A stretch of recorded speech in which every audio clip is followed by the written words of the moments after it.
அது அரை பவுனம் 1 பவுனம். இந்த தாலியை நீ போட்டிருந்தீங்கன்னா உனக்கு உன் புருஷனுக்கு கைகால் வராது. அதனால் தாலிக்கு தோஷம்.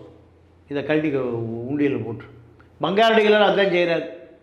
பங்காரடிகளாரும் அதுதான் செய்கிறார். ஜக்கி வாசுதேவும் அதுதான் செய்கிறார். இதெல்லாம் கார்பரேட்.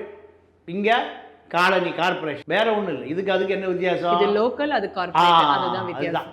அங்கே பெரிய பெரிய விஐபி ஆடிக்காரு பிஎம்டபிள்யூ பென்ஸில் போகிறான். இங்கே போகிறான் சைக்கிளுக்கு செலவும் ஆட்டோலையும் போகிறான். இதுதான் இது கார்பரேஷன் ஆன்மீகம், அது கார்பரேட் ஆன்மீகம். எல்லாம் வசூல் பண்ணுறது தான், மூட நம்பிக்கையை பணம் பண்ணுறது தான். கலையரசனை பொறுத்த வரைக்கும் கலையரசன் சடா முடி காவி வேட்டி உடம்பு பூரா தின்னூரை பூசிகிட்டு இருக்கார். கேட்டால் சுடுகாட்டு சாம்பலுங்குவார்.